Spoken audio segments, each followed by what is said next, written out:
Bulletin में सबसे पहले आपको बताएं, एहतसाब अदालत लाहौर ने आमदन से ज़ायद असासा जात केस में शहबाज शरीफ समेत दीगर मुल्ज़िमान को फर्द जुर्म के लिए 11 नवंबर को तलब कर लिया। नैब प्रोसिक्यूटर ने बताया कि डीजी नैब ने जेल ट्रायल के हुक्मनामे का जवाब दे दिया है।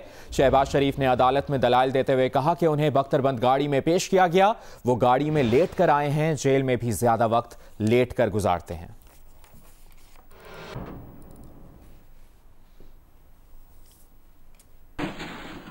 मुस्लिम लीग नून की नायब सदर मरियम नवाज शहबाज शरीफ और हमजा शहबाज से मुलाकात के लिए एहतसाब अदालत पहुंच गईं। सहाफ़ियों से गुफ्तगू में मरियम नवाज का कहना था कि जितनी दहशत जमहूरी क़यादत से है, किसी से नहीं। हुकूमत जो मयार सेट कर रही है उसे भुगतना पड़ेगा। एहतसाब अदालत लाहौर आमद पर सहाफ़ियों से गुफ्तगू में मरियम नवाज का कहना था कि बख्तरबंद गाड़ी में पेश किया जाना काबिल मज़म्मत है।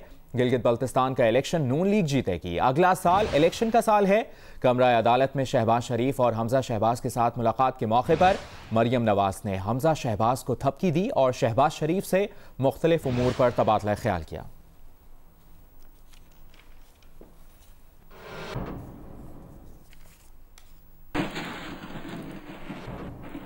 रहनुमा मुस्लिम लीग नून राना सनाउल्लाह ने कहा है कि हुकूमत महंगाई और दीगर अवामी मसाइल से तवज्जो हटाने के लिए रोज नया तमाशा खड़ा कर देती है। उन्होंने कहा कि हमें भारतीय मीडिया से गर्ज नहीं होना चाहिए, अपने मीडिया को आज़ादी देना चाहिए।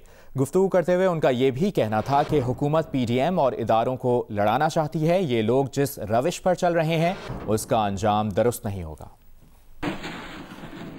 3 दिन से जो तमाशा लगा हुआ है, ये तमाशा किसकी जरूरत है? ये हुकूमत की ज़रूरत है, ताकि इस किस्म के तमाशे जो हैं वो लगे रहें। कोई उनसे ना पूछे कि चीनी किस भाव बिक रही है, कोई उनसे ना पूछे कि आटे का भाव कहाँ तक पहुँच गया है, कोई उनसे ना पूछे कि बेरोज़गारी क्यों है।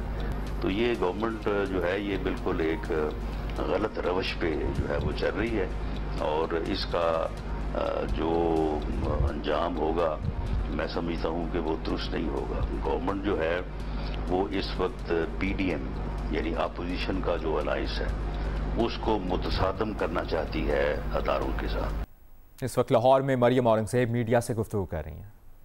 शरीफ की आवाज आप लोगों तक ना पहुंचे। इनके पांव, यहाँ रिपोर्टर्स के पांव, अभी आप देखें लहू लुहान है पांव इनके। यहाँ हमारे वर्कर्स को देखें, दिखाएं आप ये कैमरों को, ये वर्कर्स को देखें, इनके खून निकल रहे हैं। ये वो फाशिज्म है, ये वो गुंडागर्दी है, ये वो बदमाशी है जो वजीर आजम सिलेक्टेड वोट चोर हुक्म देता है इंतजामिया को। लाहौर में मरियम औरंगजेब मीडिया से गुफ्तगू कर रही हैं। आगे बढ़ते हैं, आपको बताएं, वज़ीर आला पंजाब उस्मान बुज़दार कहते हैं ऑपोजिशन जमातें मायूसी का शिकार है। ऑपोजिशन इत्तेहाद के पांव उखड़ गए हैं। इक़्तिदार की हवस में इदारों के खिलाफ बातें करने वाले मुल्क व कौम के खैर खा नहीं। एक बयान में उस्मान बुज़दार का कहना था कि मुल्क के इदारे हमारा वक़ार हैं, इदारों की इज्जत व एहतराम पर हर्फ नहीं आने देंगे। अब भी वक्त है ऑपोजिशन होश के नाखुन ले।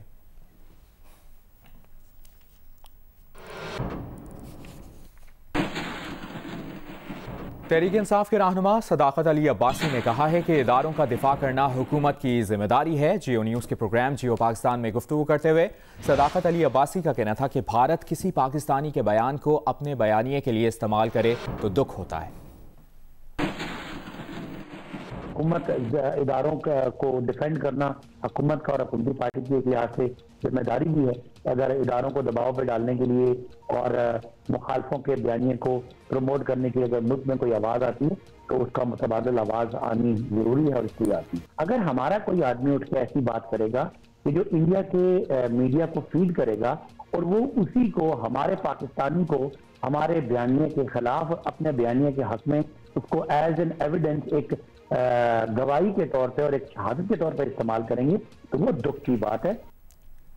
खबरों के सिलसिले को आगे बढ़ाएं। कोरोना सूरत हाल से मुतालिक आपको अपडेट करें। पाकिस्तान में कोरोना केसेस में मुसलसल इजाफा जारी है। मुल्क भर में 24 घंटों के दौरान मजीद 1123 अफराद में कोरोना वायरस की तस्दीक हुई है। NCOC की जानिब से जारी एदाद-ओ-शुमार के मुताबिक 1 नवंबर को 27,953 कोरोना टेस्ट किए गए। कोरोना टेस्ट मुस्बत आने की शरह 2 माह से ज़ायद अरसे के बाद 4% से ऊपर रही।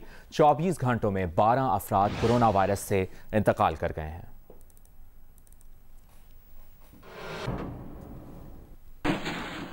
NCOC की हिदायत के बरखिलाफ मुल्क के मुख्तलिफ शहरों में कोरोना SOPs को नजरअंदाज किया जा रहा है। मजीद बता रही हैं कराची से नुमाइंदा जियो न्यूज़ सनोविया चौधरी।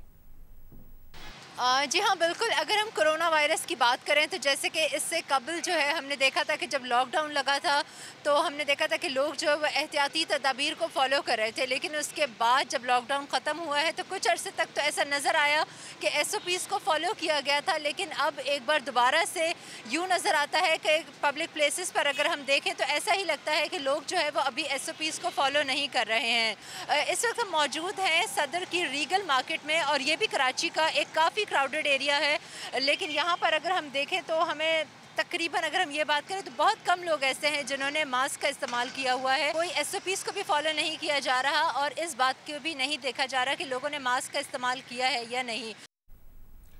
और ताज़ा खबर यह है कि मुशीर ख़जाना हफीज शेख की ज़ेर सदारत ECC इजलास जारी है। इजलास एक निकाती एजेंडा है। इजलास में सनती शोबे के लिए बिजली के नए निर्ख का तयन किया जाएगा। मजीद जानते हैं नुमाइंदा जियो न्यूज़ अशरफ मलखम से। अशरफ, कहिएगा सनतों के लिए बिजली कितनी महंगी हो सकती है? जी, जैसा कि आपने कहा, जो खुसूसी इजलास है जिसमें सिर्फ एक नुकाती एजेंडा है, जिसमें जो सनती शोबे को बिजली अब सस्ती प्रोवाइड की जा रही है, उस पर दोनों तरफ से प्रेशर है। उसके रेट्स बढ़ाने के लिए, वो रेट्स कम करने के लिए, कि प्राइम मिनिस्टर का कहना है कि वो सनत चलेगी तो पाकिस्तान की इकॉनमी चलेगी, लिहाजा इनको पूरा फैसिलिटेट किया जाए।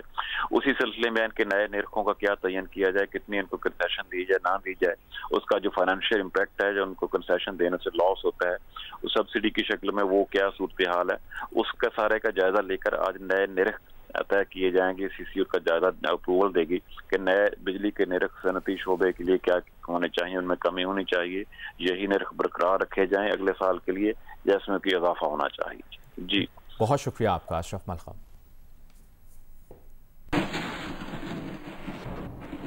और कोयटा में रोटी की नई कीमत के तयन का मसला अब तक हल ना हो सका। नानबाइयों की हड़ताल 12वें रोज भी जारी है। शहर के 90% तनूर बंद हैं, जिससे मजदूर, मुसाफिर और तालिब इल्म परेशान हैं। शहरी 15 रुपए का पराठा 30 रुपए और 10 रुपए की चपाती 15 रुपए में खरीदने पर मजबूर हैं। मजीद बता रहे हैं नुमाइंदा जियो न्यूज़ शहाब उमर।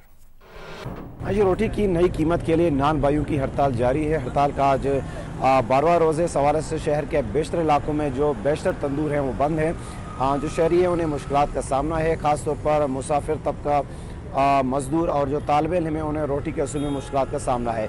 दूसरी जानब रेस्टोरानों और होटलों में जो पराठा है और जो चपाती है उसकी कीमतों में इजाफा हुआ है। चपाती 10 रुपये से बढ़कर 15 रुपये, जबकि पराठा 20 रुपये से बढ़कर 30 रुपये में फ़रोख्त किया जा रहा है। नान भाई एसोसिएशन का हुकूमत से मुतालबा है कि रोटी की जो कीमत है वो 20 रुपये की बजाय 30 रुपये मुकर्रर की जाए। हैदराबाद में एक जानिब शहर के मुख्तलिफ इलाकों में शहरियों को गैस प्रेशर की कमी का सामना है, तो दूसरी जानिब LPG गैस सिलेंडर की कीमत में हालिया इजाफे से शहरी मुतासर हो रहे हैं। मजीद बता रहे हैं नुमाइंदा जियो न्यूज़ अली नईम।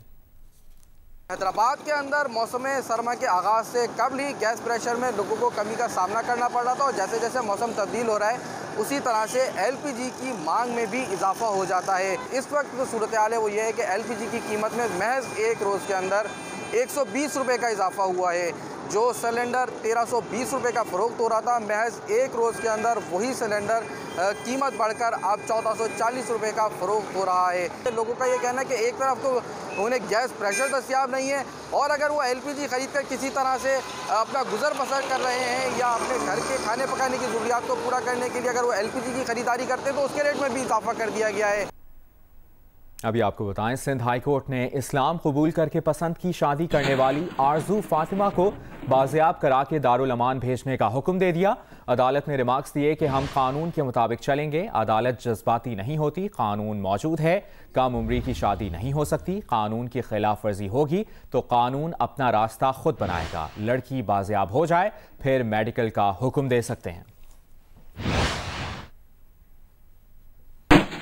बल्तिस्तान के इंतखाबात की, जिसमें 23 नशिस्तों पर इंतखाबी मार्का, मैदान सजने में सिर्फ 13 दिन रह गए हैं। चेयरमैन पाकिस्तान पीपल्स पार्टी आज गजर के इलाके यासीन में कारकुनों से खिताब करेंगे, जबकि पाकिस्तान तहरीक इंसाफ के रहनुमा और वफाकी वजीर अली अमीन गंडापुर आज नगर में मैदान सजाएंगे। गिलगित बल्तिस्तान की 23 नशिस्तों पर इंतखाबी मार्का 15 नवंबर को सजेगा। इस सिलसिले में दीगर जमातों और आज़ाद उम्मीदवारों की भी अपनी अपनी इंतखाबी मुहिम जारी है।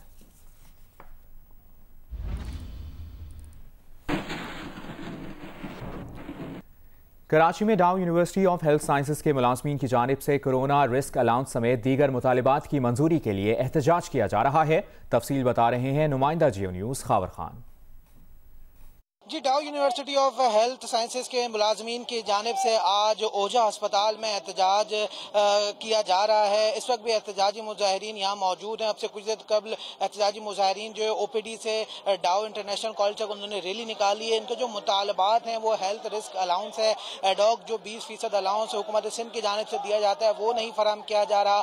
सर्विस स्ट्रक्चर जो है जो इन मुलाजमीन का है वो बहाल नहीं किया गया है। इस सिलसिले में जो यहाँ पे आज एहतजाज किया जा रहा था।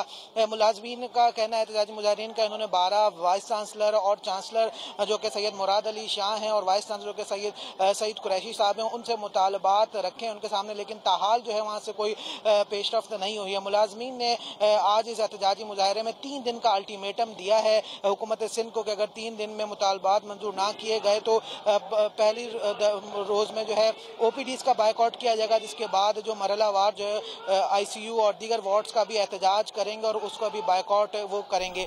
और अभी ये खबर है मुल्तान से, जहां पर स्मॉग का बाइस बनने वाले प्लांट्स के खिलाफ महकमा माहौलियात की कार्रवाइयां जारी हैं।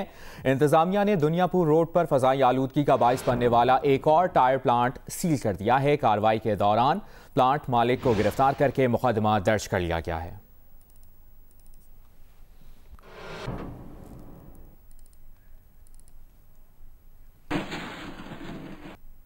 नेशनल सेलिंग चैंपियनशिप नेवी ने जीत ली। पाक बहरिया के सेलर्स ने 3 सोने के तमगों के साथ चैंपियनशिप में क्लीन स्वीप किया।